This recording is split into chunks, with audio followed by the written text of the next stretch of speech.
Welcome to the Otaku Cooking Show. This week is the big one, ramen. Not the instant kind with the nasty flavor packet either. I'm talking real ramen soup you make yourself at home that blows what you can buy at the store out of the water. Ramen is one of the most popular foods in Japan, so of course it appears in pretty much every anime at some point. Whether the instant variety or at a restaurant, every anime features ramen at least once. The ramen soup you'll find at a restaurant is a long and time-intensive cooking process that simmers for hours and hours to create a deep and complex flavor. The version I'm making today is a lot more reasonable to make at home. It still takes 90 minutes, but it's worth it. Here's how you make it. I'm making a chicken ramen today. In the future I'll do an episode on pork ramen, but today is about chicken. The key to making ramen is a flavorful broth, and that starts with vegetables. I have one jalapeno with the seeds removed. You could leave it whole and just make slits in the sides of the jalapeno if you want it to be hotter, but be warned it can make it quite a bit spicier. I have one carrot, half an onion, and one rib of celery. Just leave everything in big chunks because you're going to strain it out and not eat any of this.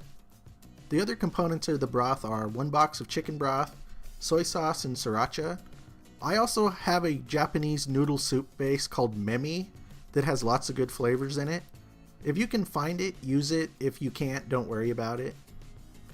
We'll also use 2 strips of bacon. We're going to use 1 boneless, skinless chicken breast, garlic, and salt and pepper.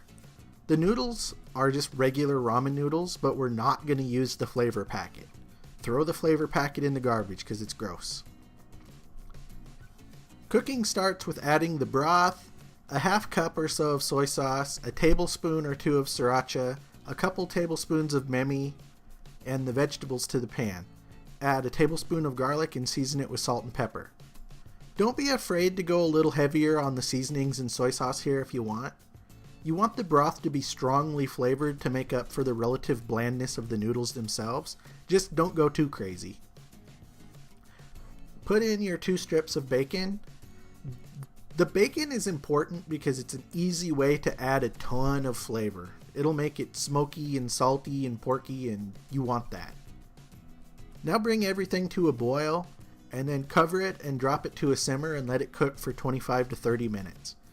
You want to give the vegetables a little bit of a head start. After 25 to 30 minutes, put your chicken breast in. You could use bone-in chicken pieces if you want, which will add more flavor to the broth, but I'm using a boneless breast just because it's easier. Poach the chicken covered for 30 to 35 minutes. You don't want to cook the chicken for too much longer than that or you'll dry it out and it'll get tough. After the chicken simmers for 35 minutes or so and is cooked through, remove it and put it aside to let it cool, and strain the broth. These vegetables have given everything they have to give, so throw them away. You don't want to eat them. You might notice there's some fat on the top here, but that is delicious bacony pork fat, so you don't want to get rid of it. Return the strained broth to the pan and continue simmering uncovered for 25 minutes. This step is important because it reduces the broth and concentrates the flavor even more. To serve, put your cooked ramen noodles in a bowl and then ladle over enough broth to cover. This recipe will make 3 to 4 servings depending on how big your bowls are.